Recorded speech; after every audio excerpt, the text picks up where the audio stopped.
mianatra eo tongotrao.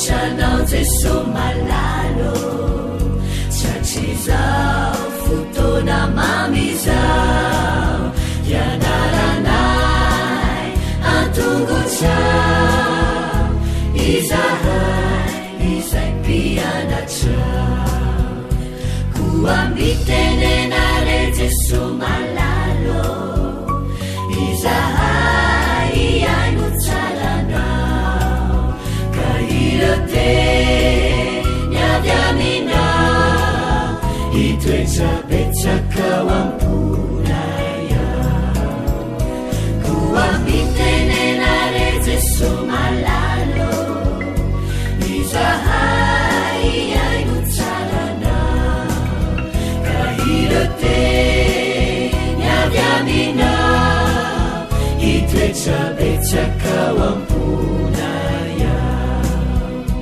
irate nyadamina itwechapechaka wampunaya.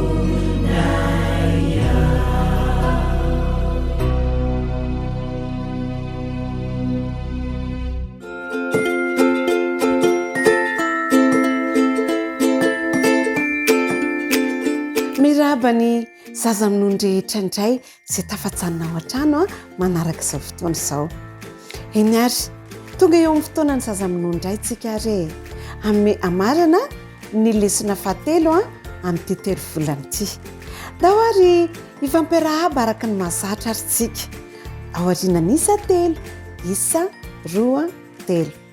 Manaona falita faona raha vo mahitanao manaona enao.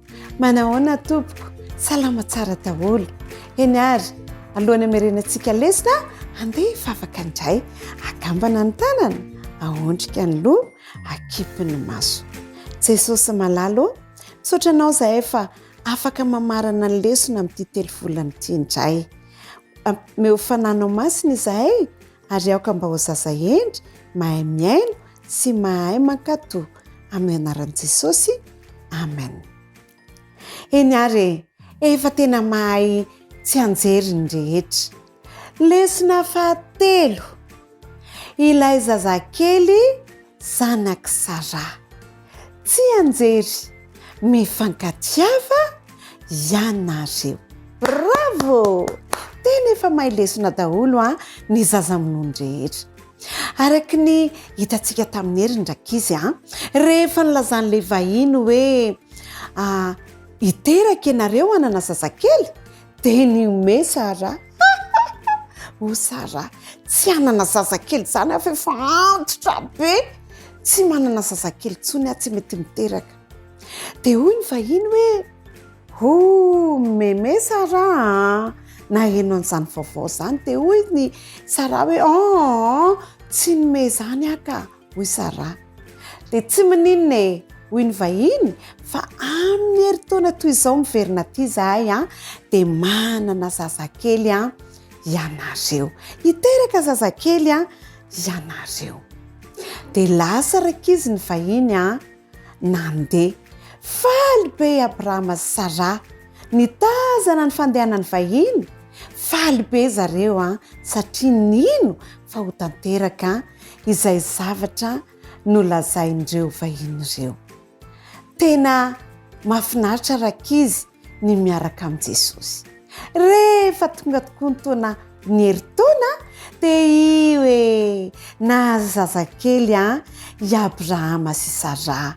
Faly Abrahama nisaotra n'Andriamanitra. Faly toy izany ihany koa i Sara satria tanteraka ny teny fikasana. Mahafinaritra rakizy ny miaraka amin'Andriamanitra satria Andriamanitra dia manatanteraka ny teniny amin'izay rehetra mankatoa sy mino azy. Mikarakara antsika Andriamanitra, mikarakara ny fiainantsika izy dia isika ihany koa mila mikarakara ny hafa, mila manampy ny hafa, mila mahay mifankatia isika satria Andriamanitra dia tiantsika, izay no antony ikarakarana antsika. Tsara be ny lesintsika eny ary. Tapitra zany ny lesona fahatelo, tapitra ihany koa ny telo volana amin'ny herinandro indray zany tsika dia efa miditra lesona vaovao indray. Samia teny amin'ny dadasineny hoe hividianana lesona izahay dadasineny. Eny ary hofaranantsika ny fotoana, andeha akambana ny tanana, ahondrika ny loha, akipy ny maso.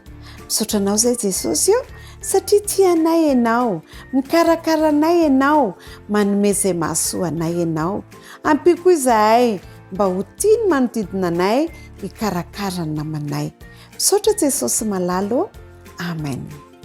Eny ary andeha antsika hifanao velome. 1, 2, 3. Tia mifanao veloma, veloma, veloma. Tia mifanao veloma amin'ny herindray. Veloma tompoko, veloma ny telo volana voalohany.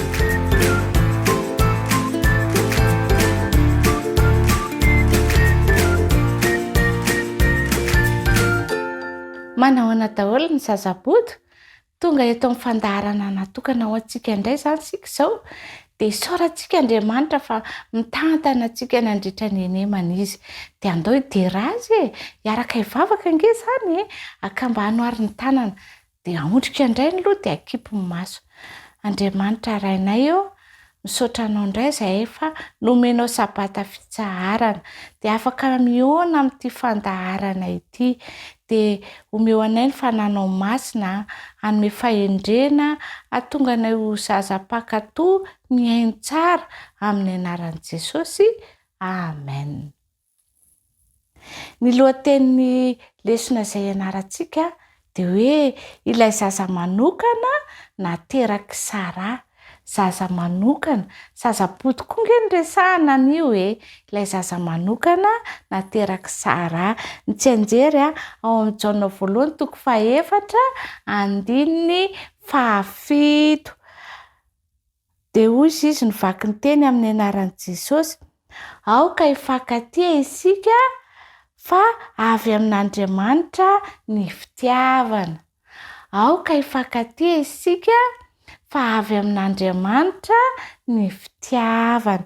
Dia andao indray ary araka manisa telo dia amin'izay miaraka tsara.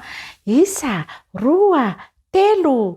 Aoka hifankatia isika fa avy amin'Andriamanitra ny fitiavana. Bravo! Petraka tsara indray mihaino tantara, dia tsy mifampikitikitika mihitsy Nipetraka tamin'ny mpilaminana teo amin'ny toerana malomaloka tao anoloan'ny tranon'ilay ny Abrahama. Nafana loatra ny andro tamin'izay, indrindra ho an'ilay anitra toan'i Abrahama. Natazana saha maitso mavana fihinana biby manoloana azy izy. Reny misy olona 3 lahy tamy. Nitsangany Abrahama ary nandeha faingana ny arahaba reto lehilahy reto. Miangavanareo mijanona miaraka amiko vetivety hoy izy raha niondrika teo anoloan'izy ireo. Ampakarano anasana ny tongotrareo feno vovoka, miala sasatra eto ambany alok'ity azo ity, mandra-patongako maka zavatra hoaninareo. Misaotra anao hoy ny navalin'ilay reto lehilahy tamin'ireto. Tsara tokoa ny miala sasatra. Andeha nakany amin'ny Sara faingany Abrahama ary niangavy azy anamboatra mofo vaovao. Avy eo dia nasainy nanomana sakafo ho an'ny vahiny ireo ny mpanompony.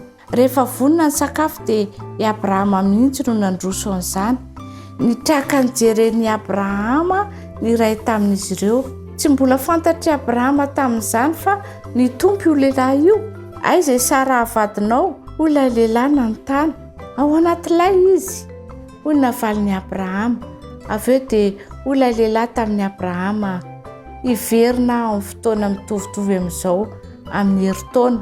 Amin'izay fotoana izay dia hananjanaka lahy ny vadinao. Reny Sara ny tenin'ilay lehilahy.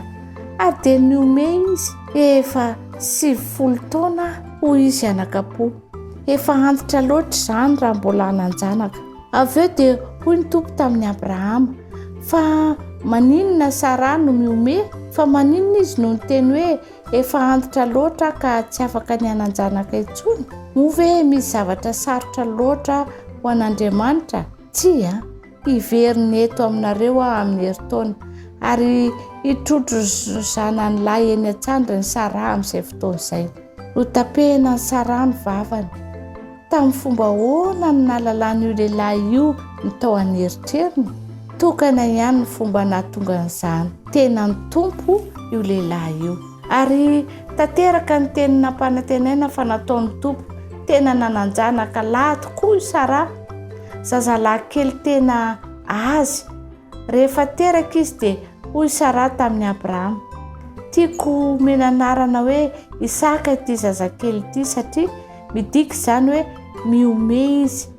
Nataon'Andriamanitra faly tokoa te hiome mandrakariva hoy izy nitsikitsiky tsara ery. Ary ny olona rehetra izay nandresany tantara izany hiara-iome amiko. Tena efa antitra tokoa ange raha iteraka hoy Sara, saingy nanome zazalahy iray ho ahy ny tompo dia raina ny anaran'ny tompo.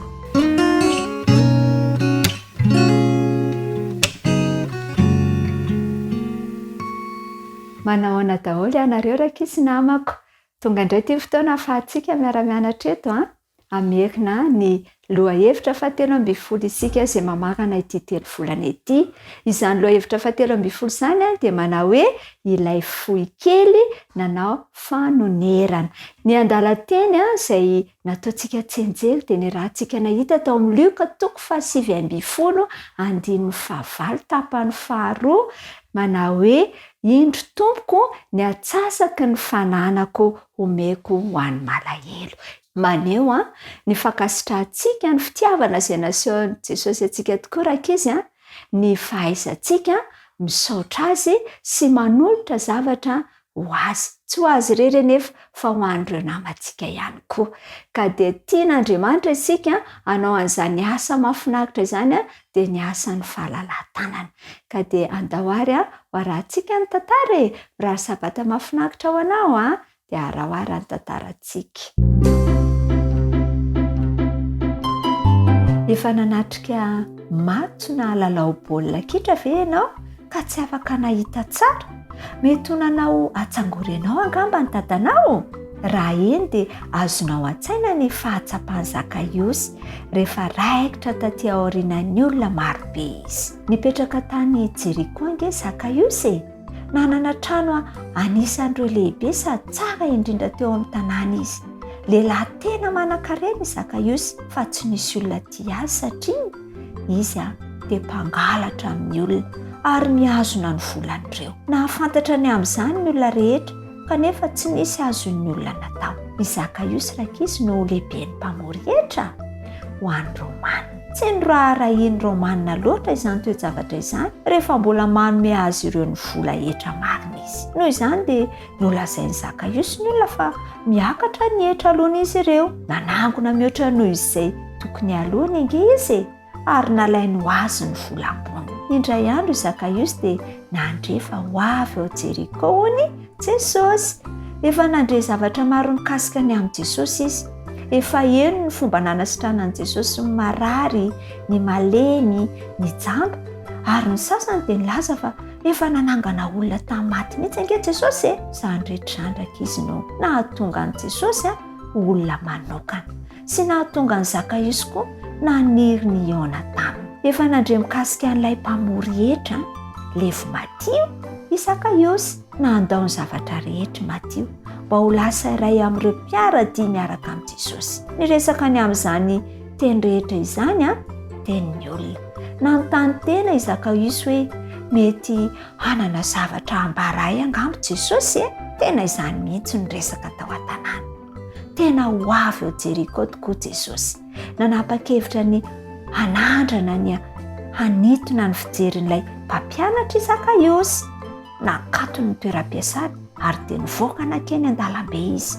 tena feno olona angeny lalana ary ny abetsaka hatrany izany tsy misy azo antenainany amin'izany vao maika ny olona nefa natona akaiky rehefa nahita ny Zakaiosy niezaka ny nitsambikina izy mba hahita ambonimbony amin'ny tampon-dohan'ireo kanefa tena tsy nahomby izany tena fohy kely ange Zakaiosy ary tsy misy olona namela azy andeha nefa tena tapa-kevitra izy tsy nilavolefiny izy tsy maintsy mahita an' Jesosy aho izy mijery miaka-nidina ny lalambe Zakaiosy nahita azo lehibe izy efa antitra iray izany azo izany tsy karazan-javatra fanaon'ny olona lehibe izany mianika azo izany kanefa tsy nisy fomba hafa na ahafahany nahita an' Jesosy koa dia niakatra izy nipetraka teo ambony sapakazo lehibe iray izy ary dia niondrika nijery ny lalana iny fa andalo akaiky ny Jesosy rehefa nanakaiky ilay azo Jesosy dia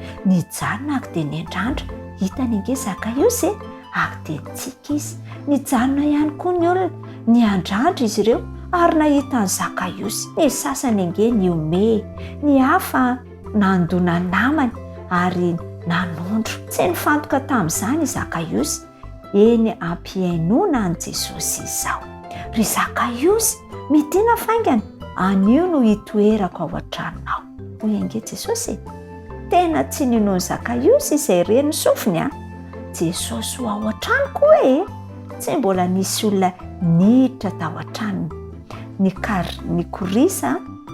nikorisa nidina ny azo izy ary dia nitarika ny lalana nisitaka ny olona ary nanomboka ny monimony ahoana no hiatranon'i Jesosy ao amin'io mpanoty io nanontany tena tamin'ny feo mafy izy ireo nitsangana i Zakaiosy ary nanambara hoe tompoko omeko ny malaheliny atsasaka ny fananako raha nangalatra tamin'ny olona aho dia onerako avo-evatra eny izany nijery an'i Zakaiosy Jesosy avy eo izy dia nitodika tany amin'ireo olona izay nimonimonina sy nitsikera azy dia hoy Jesosy anio no tonga eto amin'ity trano ity ny famonjena izany no antony nahatongavan'ny zanak'Andriamanitra hitady izy hamonjy ny fehidrakizy ny alohany nahitany Zakaiosy an'i Jesosy dia efa nanomboka nampiseho izy fa nanenina tamin'ny halatra nataony tamin'ny olona ankehitriny izy dia manaiky ny elony eo anatrehan'ny olona nasehony fa ny fitiavany an'i Jesosy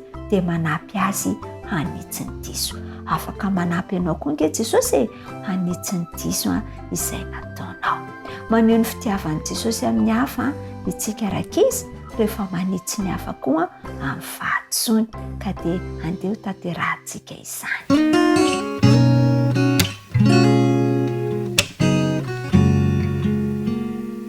eny ary Tanora Zandriny namako anjarantsika indray izao ny miaraka mamerina ny lesona 17 izay nianarantsika na andritra ny herinandro mino fa nafinaritra anareo sy nampazoto anareo indrindra ny nianatra ny lesona iny lesona 17 izay famaranana nyity 3 volana niarahantsika ity indray averintsika indray ary aloha ilay lesona lohateny aloha dia avy eo tsenjery velona izy tsy anjerintsika isaorina ny Andriamanitra rain' Jesosy Kristy tompontsika izay niteraka antsika indray araka ny haben'ny famondram-pony ho amin'ny fanantenana velona tamin'ny itsanganan'i Jesosy Kristy tamin'ny maty Petera voalohany toko voalohany 9:7 Nitoy ihany ny tantaran'i Jesosy rehefa teo amin'ny hazo fijaliana izy dia maty tamin'iny harivan'ny andro fahaenina iny rehefa nalevina izy dia nitsahatra tao am-pasana tao ihany izy aloha tamin'ny andro fahafito fa vao maharaina kosa ny andro voalohany tamin'ny herinandro dia tonga ny anjely ny ran'Andriamanitra mba hiantso an'ilay zanaka malala nitsangana tamin'ny maty Jesosy Kristy rehefa nitsangana izy dia niseho tamin'ireo vehivavy izay tonga namonjy teny amin'ny fasana haitsika tsara ny tantara satria nianatra lesona daholo tsika tsirairay avy sa tsy izany dia rehefa niseho tamin'ireo vehivavy ireo izy dia ireo indray kosa niazakazaka todana mihitsy nandeha nilaza tamin'ny namany laza tamin'ny mpianatra laza tamin'ny olona ny nitsanganan'i Jesosy tamin'ny maty ary izay indrindra ny lesona izay nampitana antsika tamin'ity herinandro ity ny fanompoana izay ataontsika amin'ny hafa dia ny fizaranana izay fahafatesana sy ny fitsanganan' Jesosy tamin'ny maty izay, ary tokony hododina mihitsy isika tahaka nyreto vehivavy mpianatra Jesosy ireto izara izany vaovao mafaly izany amin'ny hafa. Tiany Jesosy raha mba hanao an'izany fizarana izany isika. Ozy tokoa mantsy ny hafatra izay nomena antsika nandritry ny herinandro hoe azontsika atao ny mizara mikafanam-po ny vaovao mafaly ny fahafatesana sy ny fitsanganan' Jesosy tamin'ny maty. Azontsika atao tsara izany ary irina mihitsy mba ho ataontsika. Raha raisintsika fa vaovao mafaly ho antsika izany sy fanantenana lehibe ho anao, ho anahy, dia inoko fa tsy ho androntsika mihitsy ny tanan'izany ho antsika fa andeha izara ho an'ny hafa. Ny lesona izay nianarantsika izany dia nanampy antsika fa sy nampianatra antsika fa ny fahasoavan'Andriamanitra izay mamonjy dia nomena antsika rehetra, satria Jesosy dia efa naninona, efa nitsangana tamin'ny maty indray ho famonjena antsika.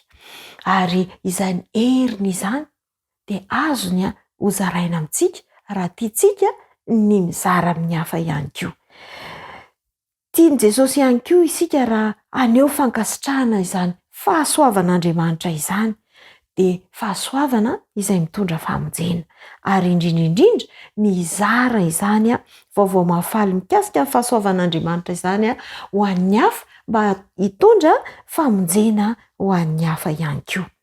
Mino fa nafinaritra antsika ny lesona ary tena nampientanentana antsika. Faly isika satria azontsika indray ny famonjena noho i Jesosy Kristy izay maty nefa nitsangana indray. Ary izany koa manambara fa ninona zavatra miseho eto amin'ity tany ity, raha mandalo fahafatesana ary isika dia toky azo antoka ny lesona antsika fa afaka nitsangana maty isika rehefa mahatoky any Kristy sy mandray azy ho mpamonjy antsika eo amin'ny fiainantsika. Mahafinaritra ry Tanora Zandriny ny mianatra an'ity tenin'Andriamanitra ity, dia maniry antsika mba hazoto mandrakariva hianatra ny tenin'Andriamanitra. Loha hevitra vaovao indray no iarahantsika mandritry ny herinandro manaraka, satria miditra amin'ny 3 volana vaovao indray isika. Dia irina mba hazoto sy hianatra mandrakariva ny tenin'Andriamanitra isika, dia mandra-piona amin'ny manaraka indray ary.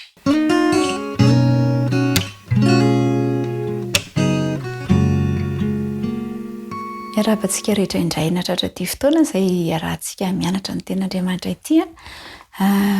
Miaraba manokana ihany koa ireo tanora 13 taona sy 14 taona. Nianatra isika tamin'ny herinandro iny amin'ny hoe olona mahery fo hoe ianao. Ny andinina natao fitadidy dia ny Mateo 5:14 raha antsika mamerina izany. Aoka hazava eo mason'ny olona toy izany koa ny fahazavanareo mba hitan'ny asa soa ataonareo ka ankalazany rainareo izay any an-danitra. Jesosy no ohatra tsara indrindra ho antsika, ary araka ny fahitantsika teo amin'ny fiaraha-mianatra antsika teo aloha dia izy ilay mahery fo tokony ho tahafintsika. Nandritra ny fiainany teto tany dia nanampy ireo sahirana izy, nampahiratra ny jamba, nampalady ny marenina, nitondra fanantenana ho andry ankivy sy ny maro hafa ihany koa. Fa ianao ihany koa dia nirahana mba anao toy izay nataon'i Jesosy, ary efa nomena ny toko sy ny fampanantenana fa ombanao izy amin'izay rehetra ataonao. Nampiasa ny talenta sy ny fanomezam-pahasoavana izay nananany Jesosy tamin'izy teto tany. Ianao ihany koa dia azonao atao ny mampiasa ireo talenta sy fanomezam-pahasoavana rehetra izay omen'Andriamanitra anao mba hitondranao fanantenana ho amin'ny manodidina anao, mba hatonganao fahazavana eto amin'izao tontolo izao. Dia mety hiteny ianao hoe izany kely, inona no vitako eo anatrehan'ity tontolo lehibe ity? Kanefa afaka mampiasa anao Andriamanitra. Raha mijery ny zavatra tanteriny hainao manjery ianao dia mahatsikaritra fa milaza zavatra mahaliana na zavatra tsy mahazatra eo amin'ny olona anankiray izy. Dia toy izany ihany koa ny lanitra dia mijery ireo mahery fo ary manao tatitra momba an'izany. Raha hitantsika Inoa dia nanana toetra miavaka tamin'ireo mpiarabelona taminy, ary hitany lanitra izany dia nofidiany lanitra izy mba hiara-iasa aminy. Toy izany ihany koa Mosesy, na dia teo anatrehan'ireo mpiray firenena taminy aza dia nofidian'Andriamanitra manokana i Mosesy mba hitarika ny zanak'Israely hivoaka tao amin'ny fanandevozana. Na inona n'aiza n'aiza na toy ny ahoana izany toerana misy ianao dia azon'ny lanitra ampiasaina ianao mba ho fitaovana hanazavan'izao tontolo izao. Nisy misionera anankiray nitory tany Afrika indray tamin'ny fotoana teo aloha. Moffat no anaran'ity misionera ity. Dia rehefa avy any Afrika izy dia niverina tany Ekôsa tany amin'ny tanindrazany ary nanantena ny anentana ny mpiray fiangonana aminy mba hanao asa misionera ihany koa ho any Afrika. Kivy anefa izy rehefa tonga tao am-piangonana satria ny antony ankizy viazo voalohany dia vitsy kely ireo olona izay tonga tao am-piangonana mba hiaino fanentanana nataony. Ary ankoatran'izay dia vehivavy avokoa ireo olona nanatrika tao. Ka tsy ho azo ny atao ny taona ireto vehivavy reto ho any Afrika kanefa tsy hiaraka amin'ny ankohonany. Tao anatin'izay nefa dia nisy zatovolahy kely anankiray izay tsy teny hoe verina akory fa izy no tery amin'ny fitendrena orga tery izany hoe teo amin'ny tafoforana orga no nisy azy tao amin'ny lalao an'ilay tafoforana orga izy tamin'izay. Dia kanefa rehefa nampianatra inga misionera dia liana ilay zazalahy kely. Ary taty aoriana dia io zazalahy kely dia tsy izy izany fa David Livingstone no nitondra fiovana goavana teo amin'ny Afrika manontolo teo amin'ny lafiny maha-kristianina. Ka izao ry Tanora Mantoanto, aza mihevitra anao mbola kely efa afaka mifidy anao Andriamanitra ary afaka mampiasa anao izy amin'ny talenta sy ny fanomezam-pahasoavana izay nomena Andriamanitra anao. Tadio ihany koa ny hitantaran'i Gideona, izy izay tovolahy anankiray niafina tany anaty zohy raha namely azy ny Midianita. Kanefa no ny herim-po izay nananan'i Gideona dia nifidy azy Andriamanitra mba hanafaka ny zanak'Israely tao anatin'ny famabondreto Midianita ireto. Dia ianao ihany koa ry tanora afaka manana herim-po izay ilain'Andriamanitra ianao ka ho tonga fahazavana ho an'izao tontolo izao. Fa ny ilainao dia ny fanoloran-tenanao ho an'Andriamanitra hanao izany asany izany ary izy no hifidy ianao. Aoka ianao olona misongadina manana herim-po hitondra fahazavana eo amin'izao tontolo izao dia ny tompony hitan'ny tanora 13 taona sy 14 taona rehetra ho amin'ny fianarana ho amin'ny 3 volana vaovao indray ary. Samy tain'Andriamanitra.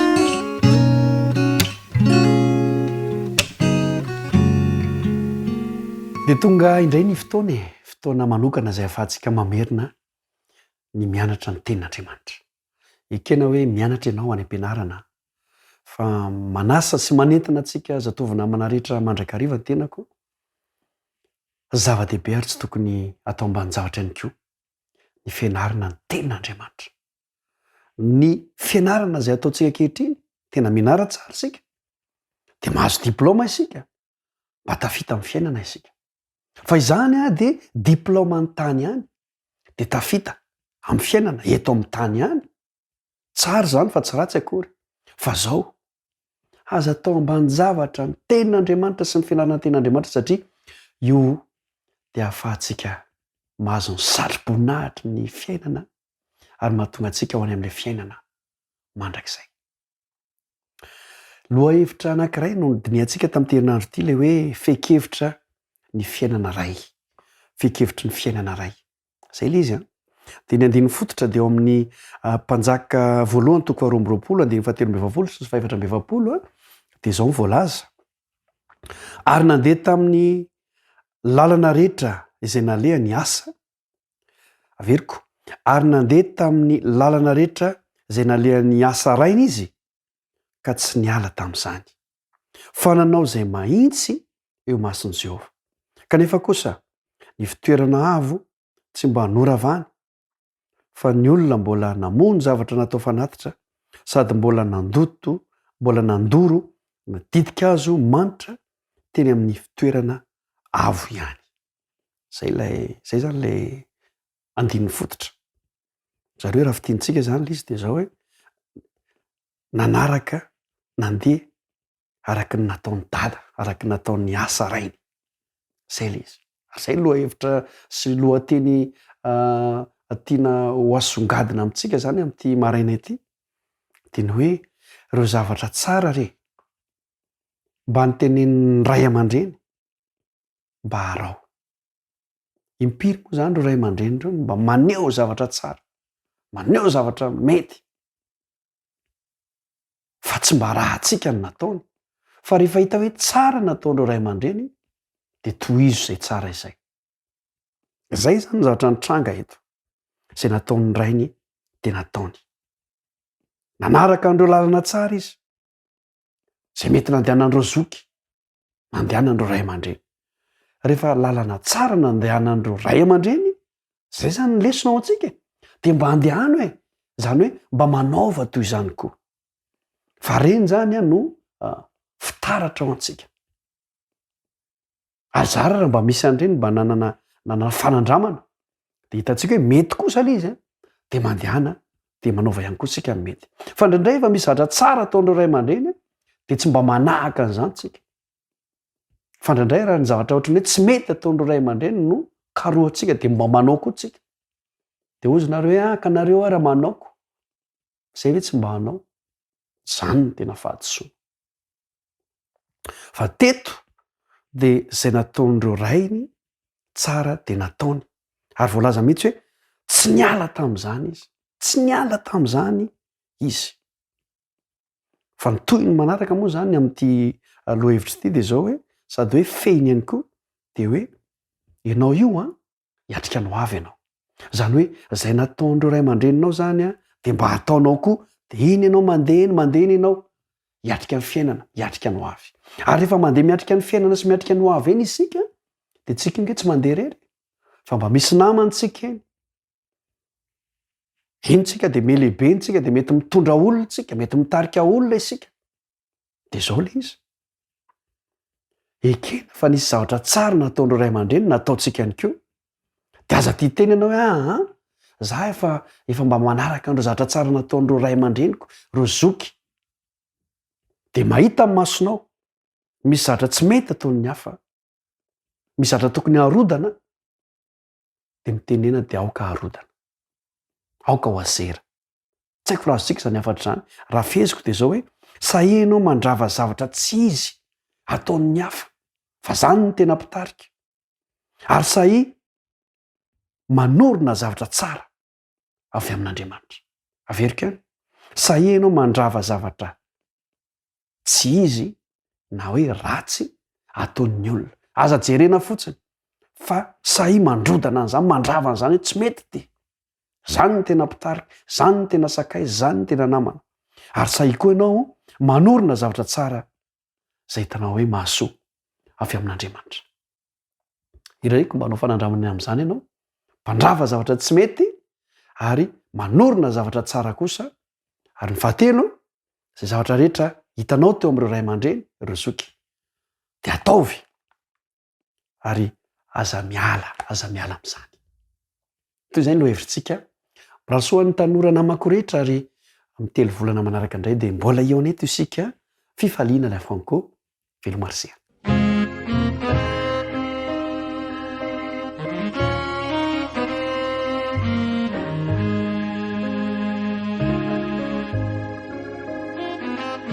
Sapako itako fafiti uduri awaminau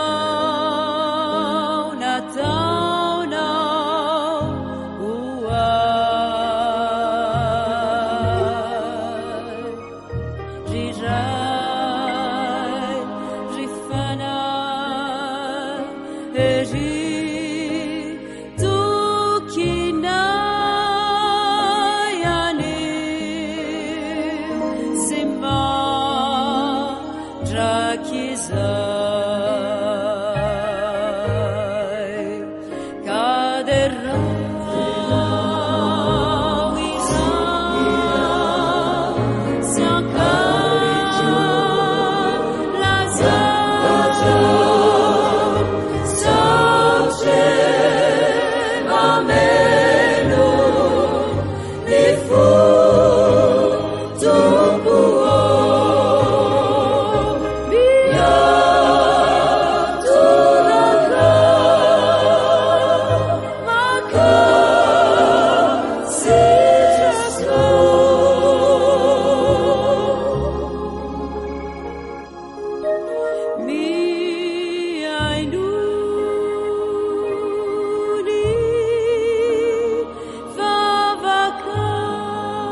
spesso tonga eo aminao raha vonny fo misaotra anao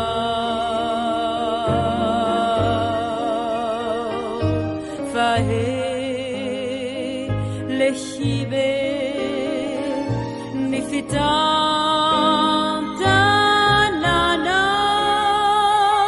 voavonjy ty zanakao ka de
fa le miarabantsika rehetra indray a amin'izao famitinana fanolorana antsika ny lesona fahatelo ambin'ny folo izao.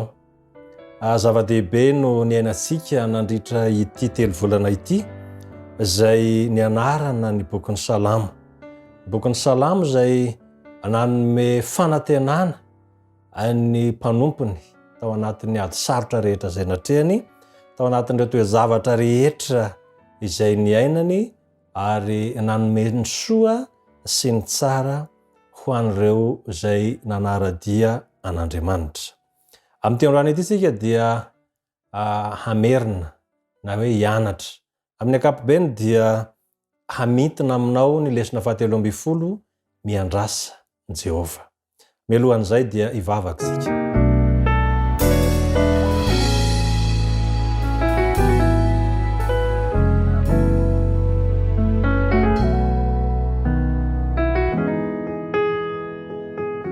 Andriamanitra rainay io, misaotra anao zay no ny fitiavanao anay. mbola ahafahana indray mandray ny teninao ny bokin'ny salamo izay ny anaranay nandritra ny 3 volana. Amarana azy amin'ity herinandro ity, engane ny fanahinao ao anatinay mandrakariva ka hanomeanay ny tsara toy ireo efa nampanantenanao sy araka ny teny fikasanao. Voninahitra ny anao rery ihany amin'ny anaran'i Jesosy. Amen.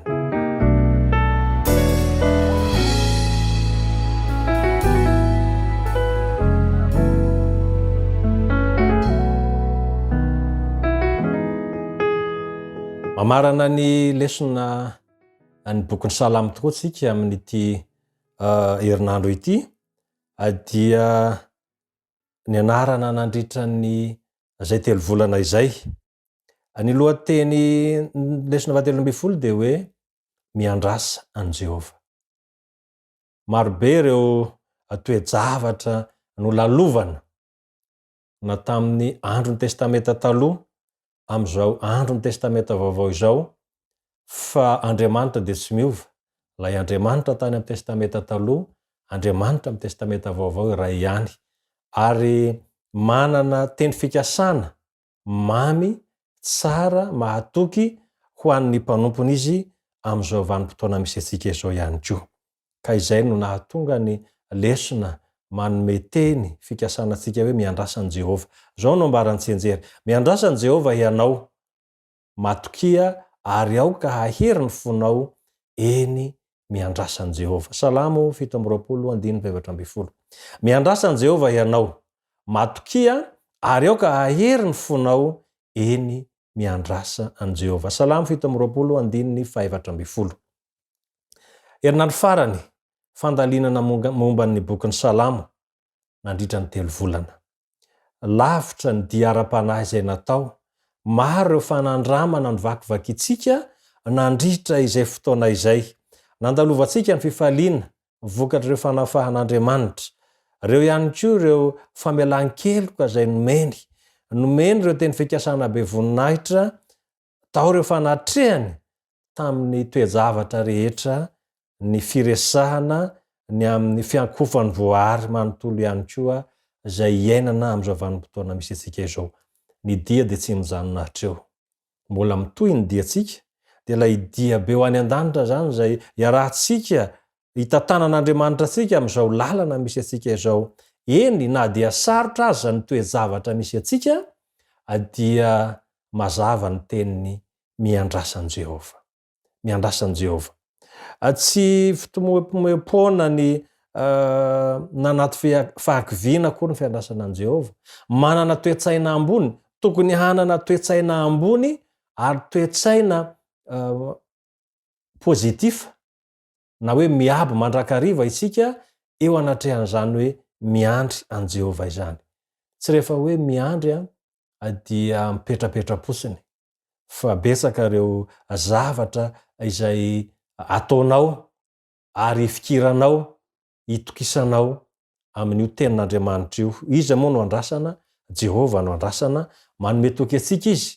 Fa raha mitoetra ao amin'izany fiandrasana izany, mahatoky izany tsika, dia hanana an'ilay fanantenana miaraka amin'ny isan'andro isan'andro. Ny tiana ho resahana dia zao hoe raha miresaka ity lesona 17 ity tsika, dia aoka samy hanana ny atao hoe toe-tsaina miandry. Zay ambaran'ny soratra masina hoe tsy mipetrapetra-potsiny, tsy fitoerana ao anaty hakiviana ny miandry, fa be dia be ny zavatra andrasana aminao, asam-pahatokiana, asam-pinoana, izany rehetra izany dia andrasana aminao eo amin'izany hoe fiandrasana an Jesosy, fiandrasana an Jehova izany. Raha jerena ny foto-kevitry ny lesona dia zao, antsona ianao, antsona isika mba hitoetra sy hifikitra amin'ny tenin'Andriamanitra mandrakariva. Sarotra zany miandry izany, mila faharetana izany. Ary maro ny olana eny an-dalana izay mety sedraina, saingy zao hafa ihany ny miaraka amin'Andriamanitra, hafa ihany zany manana fanandramana miaraka amin'ny Kristy isan'andro isan'andro izany, aoka tsy ho foana, aoka tsy ho kivy, aoka tsy ho ketraka isika satria ny rehetra izao tontolo zao dia mety samy miteny ary samy miandry daholo fa misy mampiavaka anao, misy mampiavaka anao eo am'izany fiandrasana zany. Tokony atoky an'Andriamanitra ianao, tokony atoky an'Andriamanitra mandrakariva ianao. Manana vahaolana angezabe ianao eo am'ireo toe-javatra zay atrehinao isan'andro dia ny soratra masina izany. Rehefa miandry asa izany ary mila ny mahazo vokatra tsara. Tsy moramora nefa ny mahazo an'io vokatra tsara io, fa tsy maintsy miasa tsara ianao, mandalo fisedrana ianao, mety mandalo rivotra, mandalo haitany, mandalo orambe. Sedrain'ny mpamboly zany raha te hahazo vokatra tsara, kanefa ny vokatra zay tsara omana, ny vokatra zay tsara fototra, ninonina fisedrana mahazo azy dia hijoro mandrakariva izany. Oharina amin'ny voly, oharina amin'ny vokatra izay andrasana eo am-piakarany isika eo am'izany fiandrasana an' Jesosy izany, fiandrasana an' Jehova izany, ka ny azo atao mba hamafy orina ahy sy ny hamafy orina anao dia ny fandraisana ny tenin'Andriamanitra. Jaona 20:17 raha miray amiko ianareo ka mitoetra ao anatinareo ny teniko, angataho zay tianareo na inona fa ho azonareo zany. Raha miray amiko ianareo i Jehova dia miray ao amina tafatoetra ao anatinareo ny teny. Ninonina mety hoe olana atrehantsika, ny olana tsy maintsy misy raha mbola eto amin'ity tany ity, araka ny resahana teo hoe tahaka ny vokatra izay voly zay ambolena isika eo am-piandrasana ny fahavokaran'ny vokatra, dia maro ireo toe-javatra izay andrasana miatra amintsika, miatra amin'ny voly. Ndresahana teo haitany, orana, rivotra, toe-javatra maro samihafa, tondra-drano, misedra amin'ny voly izany. Fa rehefa mafy orina hoe aho izy dia hiakatra ihany zany vokatra izany, ary vokatra tsara ihany koa. Toy izany ihany koa tsika mila miandry an' Jehova, mila mitoetra eo am' Jehova tsika ao anatin'ny fifaliana, ao anatin'ny fiadanana, mahasitrana, fahasitranana tanteraka, ao anatin'ny fahatokiana tanteraka isika eo am-piandrasana an' Jehova izany. Ka na dia eo aza hoe ireo toe-javatra atrehintsika, mbola ho avy ny maraina, mbola ho avy ny maraina. Ambaran'ny boky ao amin'ny Salamo, bokin'ny Salamo dia milaza amintsika ao amin'ny Salamo 130, ny andininy 5:5, Salamo 130, ny andininy 5:5 dia zao no ambarany: ho avy ny maraina, niandry an' Jehova aho, eny niandry azy ny fanahiko, ary ny teniny no nanantenako azy. Io teny io lay fanantenana, io teny io lay tokony hifikirantsika, io teny io no tsy hampiozongozona atsika manoloana ny fotoana hiandrasantsika. Ambaran'ny soratra masina any amin'ny Matio, any amin'ny filazantsara, fa tsy fantatrao na ny ora na ny fotoana ahatongavany ilay andrasana. Tsy fantatra ny ora, fa zao mpanao salamo miteny hoe miandry an' Jehova aho, eny niandry azy ny fanahiko, ary ny teniny, io teny io zany no anantenany. Toy izany koa izaho, toy izany ihany koa ianao, mitoera ao amin'ny tenin'Andriamanitra mandrakariva, dia hanana fanantenana ianao. Zao no ambarany ao amin'ny 5:9, ny fanahiko miandry ny Tompo, ny fanahiko miandry ny Tompo, mihoatra noho ny fiandry ny mpiampina ny maraina. Mihoatra noho ny fiandry ny mpiambina ny maraina, dia ny fiandry ny mpiambina ny maraina. Sindriny, dia ny fiandry ny mpiambina ny maraina. Manahoana nga ny mpiambina? Tsy fantatro isika na mba efa niaina na teo am'izany hoe miandry. Mety miandro marary amin'ny hopitaly ianao, mety manana marary somary manahirana, fa tsy andrinao zay hahatongavan'ny maraina. Fampiresahana amin'ny dokotera, fampiresahana ifampizarana ny amin'ny fianakaviana, fa manantena fa ho avy ny maraina.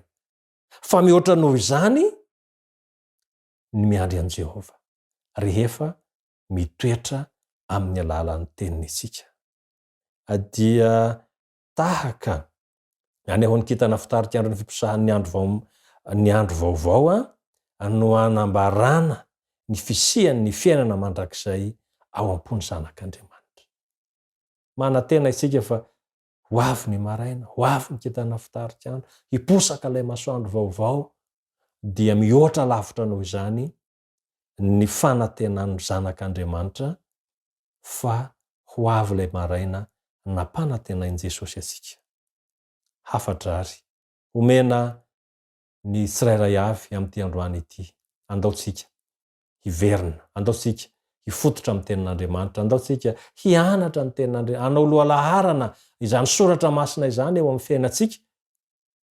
Dia ho tanteraka ilay teniny nosoratan'i Joba manao hoe, ao amin'ny bokin'i Joba manao hoe, mifankazara mitsotoa dia hiadana ianao. Inona moa no andrasantsika? Tsy izany fiadanana izany, saingy ilay fiadanana maharitra mandrakizay araka ny nambaran'i Jesosy Kristy manao hoe, ny fiadanako no avelako ho anareo, ny fiadanako. Tsy tahaka ny fanomeny zao tontolo zao no omeko anareo, fa ilay fiadanana maharitra mandrakizay. Andriamanitra ny fiadanana hitoetra ao anatintsika. Andriamanitra ny hanome antsika ny hery hahafahantsika mifandray aminy isan'andro isan'andro, ary hahafahantsika ihany koa mitoetra eo aminy, ka na ho ela na ho ainga na fiaviany dia tsara fototra amin'izany teny izany tsika. Voninahitra ny eo an'Andriamanitra rery ihany. Amen.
Hivavaka isika.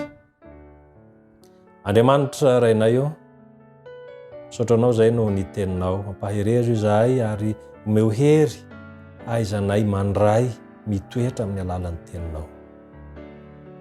Miandry anao zahay, ary eo amin'ny fiandrasanay ianao, dia manantena ireo teny fikasana marobe izay omenao anay, mba ho voninahitra anaranao ny antom-pisinay rehetra.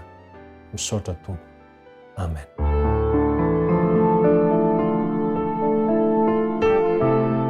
Mianatra eo tongotrao